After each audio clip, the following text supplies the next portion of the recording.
ಎಲ್ಲ ನನ್ನ ದ್ವಿತೀಯ PU ವಿದ್ಯಾರ್ಥಿಗಳಿಗೆ ನಮಸ್ಕಾರಗಳು. ಇವತ್ತು ನಾವು ಅಧ್ಯಾಯ 4 ಕನ್ನಡವನ್ನು ಕಟ್ಟುವ ಕೆಲಸ ಎಂಬ ಗದ್ಯ ಭಾಗದ ಬಗ್ಗೆ ತಿಳ್ಕೊಳ್ತಾ ಹೋಗೋಣ. ಈ ಗದ್ಯ ಭಾಗವನ್ನು ಬರೆದಿರ್ತಕ್ಕಂಥವರು ಹಾಮ ನಾಯಕ. ಅಂದರೆ ಇವರು ಹಾಮಾನ ಎಂದೇ ಪ್ರಸಿದ್ಧರಾಗಿರ್ತಕ್ಕಂಥ ಡಾಕ್ಟರ್ ಹಾರೋಗದ್ದೆ ಮಾನಪ್ಪ ನಾಯಕ ಅಂತ ಕೂಡ ಇವರನ್ನ ಕರೀತೇವೆ. ಅಂದರೆ ಇವರು ಶಿವಮೊಗ್ಗ ಜಿಲ್ಲೆಯ ತೀರ್ಥಹಳ್ಳಿ ತಾಲೂಕಿನ ಹಾರೋಗದ್ದೆಯಲ್ಲಿ ಜನಿಸಿದ್ದರಿಂದ ಇವರನ್ನ ಡಾಕ್ಟರ್ ಹಾರೋಗದ್ದೆ ಮಾನಪ್ಪ ನಾಯಕ ಅಂತ ಕೂಡ ಕರೀತೇವೆ. 1931ರಲ್ಲಿ ಇವರ ಜನನ ಆಗುತ್ತೆ. 2001ರಲ್ಲಿ ಇವರು ಮರಣವನ್ನ ಹೊಂದ್ತಾರೆ. ಇವರ ತಂದೆ ಶ್ರೀನಿವಾಸ ನಾಯಕ, ತಾಯಿ ರುಕ್ಮಿಣಿಯಮ್ಮ.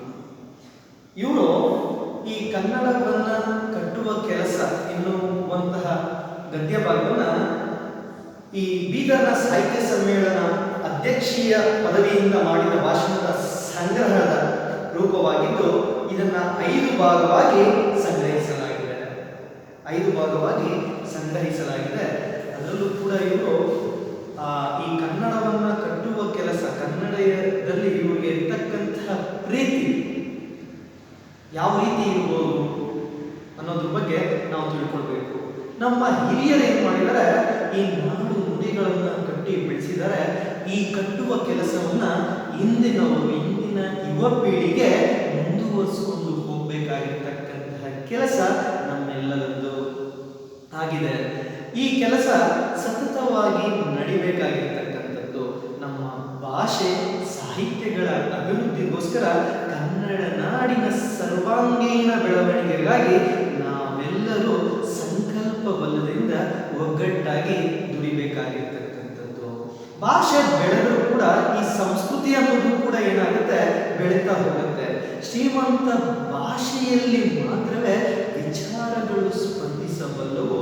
ಸಮಾಜದ ಆರೋಗ್ಯ ಪಾಲನೆಯಲ್ಲಿ ಭಾಷೆಯ ಮಹತ್ವದ ಪಾಲಿದೆ ಅಂತ ಕೂಡ ಇವರು ಹೇಳ್ತಾ ಹೋಗ್ತಾರೆ.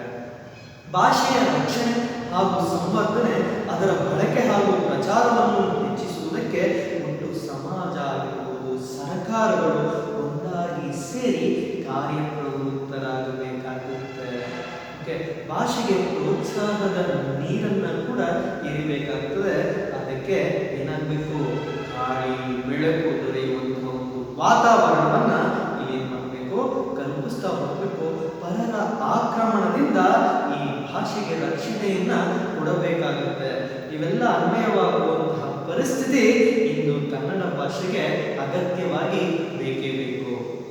ಡಾಕ್ಟರ್ ಹಾಮನಾಯಕರು ಏನ್ ಮಾಡಿದ್ದಾರೆ, ಕನ್ನಡ ನಾಡುಗಳಿಗೆ ಅತ್ಯಗತ್ಯವೂ ಕಾರ್ಯಸಾಧ್ಯವೂ ಆಗಿರುವಂತಹ ಸಲಹೆ ಸೂಚನೆಗಳನ್ನ ಪ್ರಸ್ತುತ ಲೇಖನ ಅಂತ ಹೇಳಿದ್ರೆ ಕನ್ನಡವನ್ನ ಕಟ್ಟುವ ಕೆಲಸ ಇರುವಂತಹ ಗದ್ಯ ಭಾಗದಲ್ಲಿ ನೀಡಿದ್ದಾರೆ ಅಂತ ಕೂಡ ನೀವು ಹೇಳ್ಬೋದು. ಭಾಷೆ ಬೆಳೆಯದೆ ಈ ಜನರು ಕೂಡ ಬೆಳೀಲಿಕ್ಕೆ ಸಾಧ್ಯ ಇಲ್ಲ. ಭಾಷೆ ಬೆಳೆದ್ರೆ ಜನರು ಬೆಳೀತಾರೆ. ಭಾಷೆ ಬೆಳೆದೇ ಇದ್ರೆ ಜನರು ಕೂಡ ಖಂಡಿತವಾಗ್ಲೂ ಬೆಳೆಯೋದಕ್ಕೆ ಸಾಧ್ಯ ಇಲ್ಲ. ನಾಡು ಕೂಡ ಬೆಳೆಯುವುದಿಲ್ಲ. ಅದ್ರ ಜೊತೆಲಿ ಸಾಹಿತ್ಯ ಕೂಡ ಯಾವುದೇ ಕಾರಣಕ್ಕೂ ಬೆಳೆಯುವುದಿಲ್ಲ. ಭಾಷೆ ಸಂಸ್ಕೃತಿಗಳನ್ನು ಬೆಳೆಸಿಕೊಳ್ಳದ ಜನಾಂಗ, ಭಾಷೆ ಸಂಸ್ಕೃತಿಯನ್ನು ಬೆಳೆಸಿಕೊಳ್ಳದ ಜನಾಂಗ ಆಂತರಿಕ ಚೈತನ್ಯವನ್ನ ಕಳೆದುಕೊಳ್ಳಬೇಕಾಗುತ್ತೆ ಅಂತ ಕೂಡ ಹೇಳ್ಬೋದು. ಅಂತಹ ಜನಾಂಗದ ಹೊರಬದುಕು ಬೆಳೆದರೆ ಒಳಬದುಕು ಬರಲಾಗುತ್ತದೆ. ಅಂತಹ ಜನಾಂಗ ನೋಡಿ, ಜನಾಂಗದ ಹೊರಬದುಕು ಹೊರಗಿನಿಂದ ಬಂದಿರತಕ್ಕಂಥವ್ರು ಬೆಳೆದ್ರೂ ಕೂಡ ಒಳಬದುಕು ಏನಾಗ್ತದೆ, ಮರಳು ಭೂಮಿ ಯಾವ ರೀತಿ ಆಗಿರ್ತದೋ ಆ ರೀತಿ ಆಗಿರ್ತದೆ ಅಂತ ಇಲ್ಲಿ ಆಮನಾಯಕರವರು ಹೇಳಿರ್ತಕ್ಕಂಥದ್ದು. ಪ್ರಸ್ತುತ ಈ ಗದ್ಯ ಭಾಗವನ್ನ ನಾವು ವಿಶ್ಲೇಷಣೆ ಮಾಡ್ತಾ ಹೋಗೋಣ. ಅದರಲ್ಲೂ ಕೂಡ ಪ್ರಾರಂಭದಲ್ಲೇ ಅವರು ಹೇಳ್ತಿದ್ದಾರೆ, ಹಾಮನಾಯಕರವರು ಈ ಗದ್ಯ ಭಾಗದಲ್ಲಿ ಪ್ರಾರಂಭದಲ್ಲೇ ಹೇಳ್ತಾ ಇರ್ತಕ್ಕಂಥದ್ದು, ಕನ್ನಡ ನನ್ನ ಮೊದಲ ಪ್ರೀತಿಯೂ ಹೌದು, ಎರಡನೇ ಪ್ರೀತಿಯೂ ಹೌದು. ಯಾಕಂದ್ರೆ ಇಲ್ಲಿ ಸವತಿ ಮಾತ್ಸರಿಗೆ ಎಡೆ ಇಲ್ಲ. ಕನ್ನಡದ ಪ್ರೀತಿ ಬಾಲ್ಯದಿಂದಲೇ ಇವರಿಗೆ ಬಂದಿರತಕ್ಕಂಥದ್ದು, ಬಾಲ್ಯದಿಂದಲೇ ಸಹಜವಾಗಿ ಬಂದಿರತಕ್ಕಂಥದ್ದು. ಅದು ಯಾವುದೇ ಒಂದು ಸಂದರ್ಭದಿಂದ ಪ್ರೇರಿತ ಆಗಿರ್ತಕ್ಕಂಥದ್ದಲ್ಲ. ಯಾವುದೇ ಸಂದರ್ಭ ಬಂದರೂ ಕೂಡ ಸುಮ್ಮನೆ ಪ್ರೇರಿತ ಆಗಿ ಕನ್ನಡಕ್ಕೋಸ್ಕರ ಹೋರಾಟ ಮಾಡೋಣ ಅಂತ ಹೇಳಿದಲ್ಲ. ಬಾಲ್ಯದಿಂದಲೇ ಬಂದಿರತಕ್ಕಂಥದ್ದು. ಯಾವುದೇ ಸಂದರ್ಭದಿಂದ ಇದು ಪ್ರೇರಿತವಾದದ್ದಲ್ಲ. ಯಾವುದೇ ಯಾವುದೇ ಒಂದು ಚಳುವಳಿಗೋಸ್ಕರನೂ ಉಟ್ಕೊಂಡಿರ್ತಕ್ಕಂಥದ್ದಲ್ಲ. ಒಂದು ಕೀರ್ತಿ ಪಡಿಬೇಕು, ಆಸೆ ಅಪೇಕ್ಷೆ ಪಡಿಬೇಕು ಅನ್ನೋ ಉದ್ದೇಶ ಕೂಡ ಇವರಲ್ಲಿ ಇಲ್ಲ ಅಂತ ಇಲ್ಲಿ ಹಾಮಾನಾಯಕರವರು ಮೊದಲಲ್ಲೇ ಹೇಳ್ತಾ ಇದ್ದಾರೆ. ಓಕೆ, ಈ ಗದ್ಯ ಭಾಗದ ಮೊದಲೇ ಹೇಳ್ತಾ ಇರ್ತಕ್ಕಂಥದ್ದು ಅವರ ಈ ಕನ್ನಡದ ಪ್ರೀತಿ ಮಾಸ್ತಿ ಕುವೆಂಪು ದೀನಾಂ ಶ್ರೀಕಂಠಯ್ಯ ಅವರ ಪದ್ಯಗಳಲ್ಲಿ, ಪಠ್ಯ ಪುಸ್ತಕಗಳಲ್ಲಿ ಅದನ್ನ ಓದಿದಾಗ ಇವರು ಸ್ಫುರಿಸಿರ್ತಕ್ಕಂಥದ್ದು, ಅಂದ್ರೆ ಬುದ್ಧಿಗೆ ಗೋಚರಿಸಿರ್ತಕ್ಕಂಥದ್ದು. ಓಕೆ, BM ಶ್ರೀ ಆಲೂರು ಮುದವಿಡರ ಮಾತುಗಳಿಂದ ಇವ್ರಿಗೇನಾಯ್ತು, ಒಂದು ಜ್ಞಾನೋದಯ ಆಯಿತು ಅಂತ ಕೂಡ ಹೇಳ್ಬೋದು.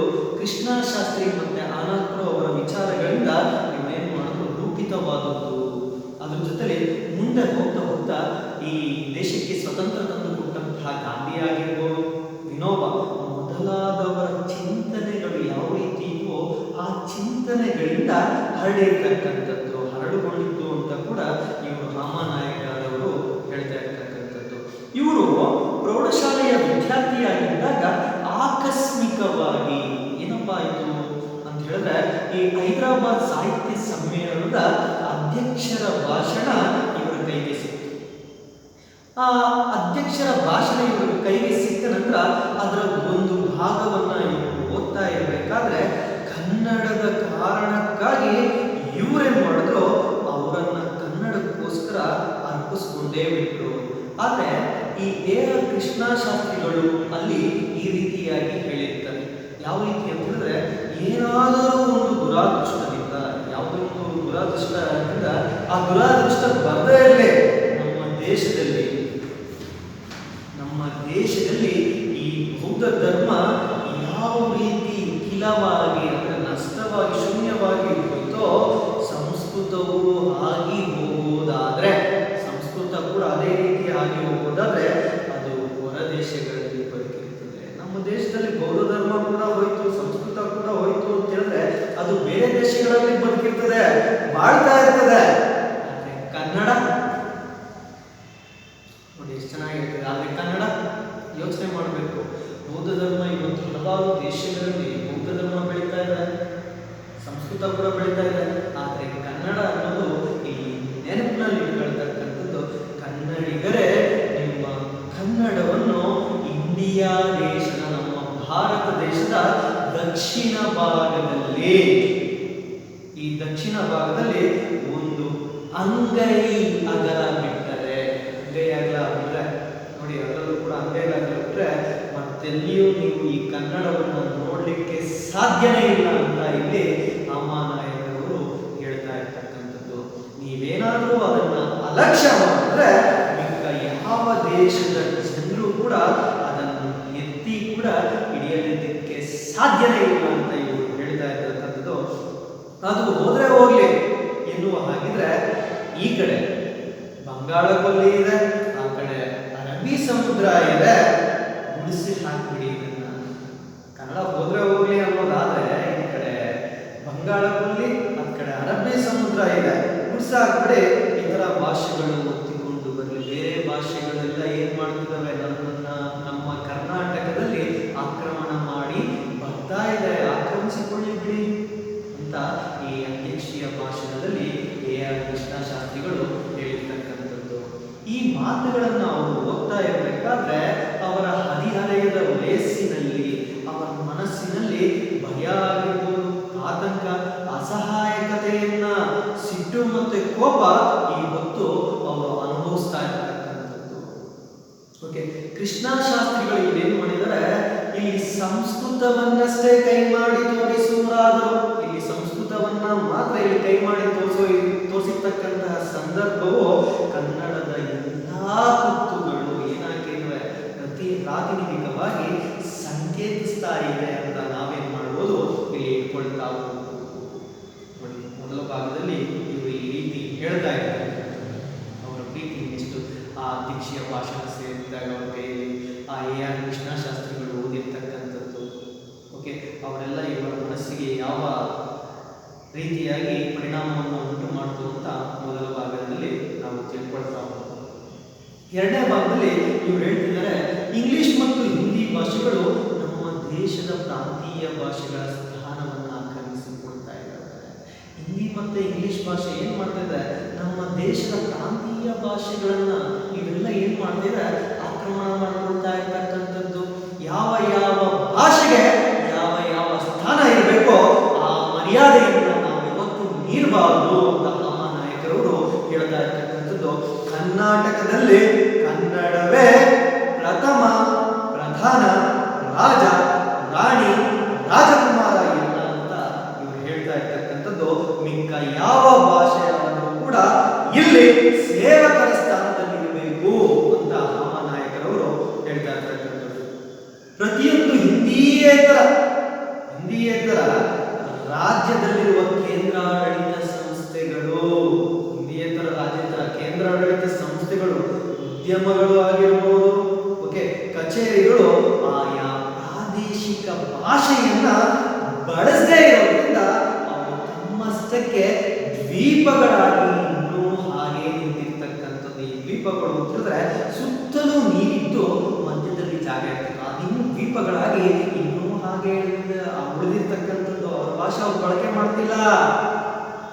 ಇಲ್ಲಿ ಹಿಂದಿ ಇಂಗ್ಲಿಷೇ ಆಕ್ರಮಣ ಮಾಡಿಕೊಳ್ತಾ ಇರತಕ್ಕಂಥದ್ದು. ಇವರು ಹೀಗೆ ವಿಮಾನದಲ್ಲಿ ಮೊದಲ ಸಲ ಪ್ರಯಾಣ ಮಾಡಲು ಬಂದಿರತಕ್ಕಂಥ ಅವರ ಮಿತ್ರರೊಬ್ಬರು ಬೆಂಗಳೂರು ವಿಮಾನ ನಿಲ್ದಾಣದಲ್ಲಿ ಇವರನ್ನ ಕೇಳ್ತಾರೆ, ಇದೇನ್ ಸರ್ ನಾವು ಎಲ್ಲಿದ್ದೀವಿ? ನೋಡಿ, ವಿಮಾನ ನಿಲ್ದಾಣಕ್ಕೆ ಹೋದಂತಹ ಸಂದರ್ಭದಲ್ಲಿ ಅವರ ಸ್ನೇಹಿತ ಇವರು ಕೇಳ್ತಾ ಇರ್ತಕ್ಕಂಥ ಪ್ರಯಾಣ ಮಾಡಬೇಕಾದ್ರೆ ಬೆಂಗಳೂರಿನ ವಿಮಾನ ನಿಲ್ದಾಣದಲ್ಲಿ ಇವರು ಕೇಳಿದರೆ, ಇದೇನ್ ಸರ್ ನಾವು ಎಲ್ಲಿದ್ದೀವಿ? ಇಲ್ಲಿ ಒಂದು ಕನ್ನಡ ಅಕ್ಷರವೇ ಕಾಣಿಸುವುದಿಲ್ಲವೇ? ನಾವು ಬೆಂಗಳೂರಲ್ಲಿ ಇದ್ರೂ ಕೂಡ ವಿಮಾನ ನಿಲ್ದಾಣದಲ್ಲಿ ಒಂದೇ ಒಂದು ಕನ್ನಡ ಅಕ್ಷರ ಕೂಡ ಕಾಣಿಸ್ತಾ ಇಲ್ವಲ್ಲ ಅಂತ ಅವರ ಸ್ನೇಹಿತರು ಕೇಳಿದಾಗ ಅವರು ಹೇಳ್ತಾರೆ, ಕಾಣಿಸ್ದೇ ಏನು, ಕನ್ನಡ ಅಕ್ಷರ ಕಾಣಿಸ್ದೇ ಏನೋ, ಅಲ್ಲಿ ನೋಡಿ ಕಕ್ಕಸ್ಸಿನ ಮೇಲೆ ಬಂದಿರ್ತಕ್ಕಂಥ ಕಕ್ಕಸ್ಸಿನ ಮೇಲೆ ಬರೆದಿದಾರಲ್ಲ, ಅದು ನೋಡಿ ಗಂಡಸರು ಹೆಂಗಸರು ಅಂತ ಬರೆದಿದಾರಲ್ಲ, ನೋಡಿ ಯಾವ್ದಾದ್ರು ಗೊತ್ತಾಗ ಗಂಡಸರು ಹೆಂಗಸರು ಅಂತ ಅದು ಕಕ್ಕಸ್ಸಿನ ಮೇಲೆ ಟಾಯ್ಲೆಟ್ಸ್ ಮೇಲೆ ಈ ರೀತಿಯಾಗಿ ಬರೆದಿರ್ತಕ್ಕಂಥದ್ದು.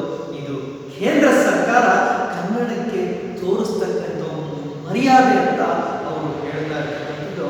ಬೆಂಗಳೂರು ವಿಮಾನ ನಿಲ್ದಾಣದಲ್ಲಿ ಕನ್ನಡದಲ್ಲಿ ಸೂಚನೆಗಳಿಲ್ಲದಿದ್ದರೆ ಇನ್ನು ಯಾವ ಕಡೆ ಹೋಗಲು ಸಾಧ್ಯ? ನೋಡಿ, ಅದರಲ್ಲೂ ಕೂಡ ಬೆಂಗಳೂರು ಅಂತಾರಾಷ್ಟ್ರೀಯ ವಿಮಾನ ನಿಲ್ದಾಣದಲ್ಲಿ ಕನ್ನಡ ಸೂಚನೆಗಳು ಇಲ್ಲದೆ ಇದ್ರೆ ಬೇರೆ ಕಡೆ ಇರೋದಕ್ಕೆ ಸಾಧ್ಯ ಆಗುತ್ತಾ ಅಂತ ಇವರು ಕೇಳ್ತಿದ್ದಾರೆ. ವಿಮಾನ ನಿಲ್ದಾಣದ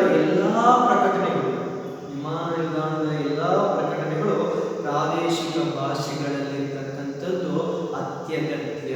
ಮುಖ್ಯವಾಗಿ ಪ್ರಾದೇಶಿಕ ಭಾಷೆಗಳಲ್ಲಿ ಇರಬೇಕು. ಇಂಗ್ಲಿಷ್ ಹಿಂದಿ ಬಾರದೆ ಇರ್ತಕ್ಕಂಥವ್ರು ಈ ದೇಶದಲ್ಲಿ ಪ್ರಯಾಣ ಮಾಡಬಾರ್ದ. ಹಾಗಾದ್ರೆ ಇಂಗ್ಲಿಷ್ ಹಿಂದಿ ಭಾಷೆ ಬರದೇ ಇರ್ತಕ್ಕಂಥವ್ರು ಈ ದೇಶದಲ್ಲಿ ಪ್ರಯಾಣ ಮಾಡ್ಬೇಕಂದ್ರೆ ಅವ್ರ ಭಾಷೆ ಯಾವ ರೀತಿ ಗೊತ್ತಾಗುತ್ತೆ? ಅದಕ್ಕೆ ಇವರು ಹೇಳ್ತಿದ್ದಾರೆ, ಆಯಾ ಪ್ರಾದೇಶಿಕ ಭಾಷೆಗಳಲ್ಲಿ ಆ ವಿಮಾನ ನಿಲ್ದಾಣಗಳಲ್ಲಿ ಪ್ರಾದೇಶಿಕ ಭಾಷೆಯನ್ನು ಕೂಡ ಅಳವಡಿಸಿಕೊಳ್ಬೇಕು ಅಂತ ಇವರು ಹೇಳ್ತಾ ಇರ್ತಕ್ಕಂಥದ್ದು. ಬೆಂಗಳೂರು, ಮಂಗಳೂರು, ಬೆಳಗಾವಿ ವಿಮಾನ ನಿಲ್ದಾಣಗಳಿಂದ ಹೊರಡುವ ಮತ್ತು ಅಲ್ಲಿಗೆ ಬರುವ ವಿಮಾನಗಳೊಳಗಿನ ಪ್ರಕಟಣೆಗಳು ಕೂಡ ಕನ್ನಡದಲ್ಲಿ ಇರಬೇಕು ಅಂತ ಇವರು ಹೇಳ್ತಾ ಇದ್ದಾರೆ. ಇದೇನು ಬಹು ಖರ್ಚಿನ ಜಾಸ್ತಿ ಖರ್ಚು ಕೂಡ ಆಗಲ್ಲ, ಇದೇನು ದೊಡ್ಡ ಕೆಲಸ ಕೂಡ ಅಲ್ಲ. ಬಹುಭಾಷೆಗಳ ಈ ರಾಷ್ಟ್ರದಲ್ಲಿ ನಾವು ಒಡೆಯದೆ ಬಾಳಬೇಕಾದ್ರೆ ಎಲ್ಲ ಭಾಷೆಗಳ ಸಮಾನ ಬಳಕೆ, ಎಲ್ಲ ಭಾಷೆಗಳಲ್ಲಿ ಸಮಾನ ಗೌರವ ಅತ್ಯಗತ್ಯವಾಗಿ ಬೇಕೇ ಬೇಕು ಅಂತ ಮಹಾನಾಯಕರವರು ಈ ಕನ್ನಡವನ್ನು ಕಟ್ಟುವ ಕೆಲಸ ಇರುವಂತಹ ಗದ್ಯ ಭಾಗದಲ್ಲಿ ಹೇಳ್ತಾ ಇರ್ತಕ್ಕಂಥದ್ದು. ಕೇಂದ್ರ ಸರ್ಕಾರದ ಕಚೇರಿ ಯಾವ ರಾಜ್ಯದಲ್ಲಿ ಇರುತ್ತದೋ ಆ ರಾಜ್ಯದ ಭಾಷೆಯನ್ನ ಅದು ಅಲ್ಲಿನ ಜನರೊಂದಿಗೆ ಮತ್ತು ಸರ್ಕಾರದೊಂದಿಗೆ ಬಳಸಬೇಕು ಅಂತ ಹೇಳ್ತಾ ಇರ್ತಕ್ಕಂಥದ್ದು. ಆ ರಾಜ್ಯದಲ್ಲಿರುವ ಕೇಂದ್ರ ಸರ್ಕಾರದ ನೌಕರರು, ಯಾವ್ಯಾವ ರಾಜ್ಯದಲ್ಲಿ ಕೇಂದ್ರ ಸರ್ಕಾರದ ನೌಕರರು ಇರ್ತಾರೋ ಆ ರಾಜ್ಯದ ಭಾಷೆಯನ್ನ ಬಲ್ಲವರಾಗಿರ್ಬೇಕು ಅಂತ ಒಂದು ಸಮಿತಿ, ಅದರಲ್ಲೂ ಕೂಡ ರಾಜಮನ್ನಾರ್ ಎನ್ನುವಂತಹ ಸಮಿತಿಯ ವರದಿ, ಒಂದು ತಂಡ ಈ ರೀತಿಯಾಗಿ ಹೇಳಿರ್ತಕ್ಕಂಥದ್ದು. ಆದುದರಿಂದ ಈ ಭಾಷೆಯ ಸಮಸ್ಯೆ ಕೇಂದ್ರ ಮತ್ತು ರಾಜ್ಯಗಳ ಸಂಬಂಧಗಳಲ್ಲಿ ಬಹಳ ಮುಖ್ಯ ವಿಷಯವಾಗಿದೆ ಅಂತ ಕೂಡ ನಾವು ಹೇಳ್ತಾ ಹೋಗ್ಬೋದು. ರೈಲ್ವೆ ಇಲಾಖೆ ಆಗಿರ್ಬೋದು, ಅಂಚೆ ಮತ್ತು ತಂತಿ ಇಲಾಖೆಗಳು ಪ್ರಾದೇಶಿಕ ಭಾಷೆಗಳ ಮೇಲೆ ಸಾಕಷ್ಟು ಸಾಕಷ್ಟು ಮಲತಾಯಿ ಧೋರಣೆಗಳನ್ನು ಬೆಳೆಸ್ಕೊಂಡಿದ್ದೇವೆ. ಕನ್ನಡ ನಾಡಿನ ಒಂದು ಸಣ್ಣ ಪುಟ್ಟ ಊರುಗಳಲ್ಲಿರುವ ರೈಲ್ವೆ ಸ್ಟೇಷನ್ಗಳಲ್ಲಿ ಹಿಂದಿ ಇಂಗ್ಲಿಷ್ಗಳೇ ರಾರಾಜಿಸಿದ್ರೆ ನಾವು ನಮ್ಮ ದೇಶದಲ್ಲಿ ಇದ್ದೀವಿ ಎಂಬ ಭಾವನೆ ಯಾರಲ್ಲಾದ್ರೂ ಬರೋದಕ್ಕೆ ಸಾಧ್ಯ ಆಗುತ್ತಾ? ಸಾಧ್ಯ ಆಗಬಹುದಾ ಅಂತ ಇವರು ಪ್ರಶ್ನೆ ಮಾಡ್ತಾ ಇರ್ತಕ್ಕಂಥದ್ದು. ಅದರಲ್ಲೂ ಕೂಡ LIC ಲೈಫ್ ಇನ್ಶೂರೆನ್ಸ್ ಕಾರ್ಪೊರೇಷನ್ ಇಂತಹ ಸಂಸ್ಥೆಗಳು, ಬ್ಯಾಂಕುಗಳು, ಹೀಗೆ ಕೇಂದ್ರಾಡಳಿತ ಯಾವ ಸಂಸ್ಥೆಗಳಿಗೆ ಹೋದರೂ ಕೂಡ ನಾವು ಪರದೇಶಿಗಳಂತಕ್ಕಂಥ ಭಾವನೆ ಕೂಡ ಇಲ್ಲಿ ವ್ಯಕ್ತ ಆಗ್ತದೆ. ಎಲ್ಲಿಯವರೆಗೆ ಈ ಸಂಸ್ಥೆಗಳಲ್ಲಿ ನಮ್ಮದೇ ಭಾಷೆಗಳ ಬಳಕೆ ಆಗೋದಿಲ್ಲೋ ಅಲ್ಲಿಯವರೆಗೆ ಈ ಸಂಸ್ಥೆಗಳು ಜನಜೀವನದಿಂದ ಹೊರಗೆ ಉಳಿಯುತ್ತೆ ಅಂತ ಇಲ್ಲಿ ನಾಯಕರು ಹೇಳ್ತಾ ಇರ್ತಕ್ಕಂಥದ್ದು. ಎಲ್ಲ ಸೂಚನೆಗಳು, ಎಲ್ಲ ಫಾರ್ಮ್ಗಳು, ಎಲ್ಲ ಬರವಣಿಗೆ ವ್ಯವಹಾರಗಳು ಕ್ರಮವಾಗಿ ಪ್ರಾದೇಶಿಕ ಭಾಷೆ ಹಿಂದಿ ಮತ್ತು ಇಂಗ್ಲಿಷ್ಗಳಲ್ಲಿರಬೇಕು. ಇದು ತ್ರಿಭಾಷಾ ಸೂತ್ರದ ಬಳಕೆ ಅಂತ ನಾಯಕರವರು ಹೇಳ್ತಾ ಇರ್ತಕ್ಕಂಥದ್ದು. ಇಲ್ಲಿ ಕೇಂದ್ರ ಸರ್ಕಾರ ಕನ್ನಡ ಮೇಲಿನ ಪ್ರೀತಿ ಎಷ್ಟು ಮಟ್ಟಿಗೆ ತೋರಿಸ್ತಾ ಇದೆ. ಇಲ್ಲಿ ಮುಖ್ಯವಾಗಿ ಹಿಂದಿ ಇಂಗ್ಲಿಷ್ಗಳೇ ರಾರಾಜಿಸಿದ್ರೆ ಕನ್ನಡಕ್ಕೆ ಇನ್ನು ಯಾವ ರೀತಿ ಮರ್ಯಾದೆ ಇರುತ್ತೆ ಅನ್ನೋದ್ರ ಬಗ್ಗೆ ನಾಯಕರವರು ಹೇಳ್ತಾ ಇರ್ತಕ್ಕಂಥದ್ದು. ಇಲ್ಲಿ ತ್ರಿಭಾಷಾ ಸೂತ್ರದ ಬಳಕೆ ಇರಬೇಕು. ಕ್ರಮವಾಗಿ ಪ್ರಾದೇಶಿಕ ಭಾಷೆ ಹಿಂದಿ ಮತ್ತು ಇಂಗ್ಲಿಷ್ ಭಾಷೆಗಳಲ್ಲಿ ಇರಬೇಕು ಅಂತ, ಇದು ತ್ರಿಭಾಷಾ ಸೂತ್ರದ ಬಳಕೆ ಅಂತ ನಾಯಕರವರು ಈ ಭಾಗದಲ್ಲಿ ಹೇಳ್ತಾ ಇರ್ತಕ್ಕಂಥದ್ದು. ಮುಂದಿನ ಭಾಗವನ್ನು ನಾವು ಮುಂದಿನ ತರಗತಿಯಲ್ಲಿ ತಿಳ್ಕೊಳ್ತಾ ಹೋಗೋಣ. ಧನ್ಯವಾದಗಳು.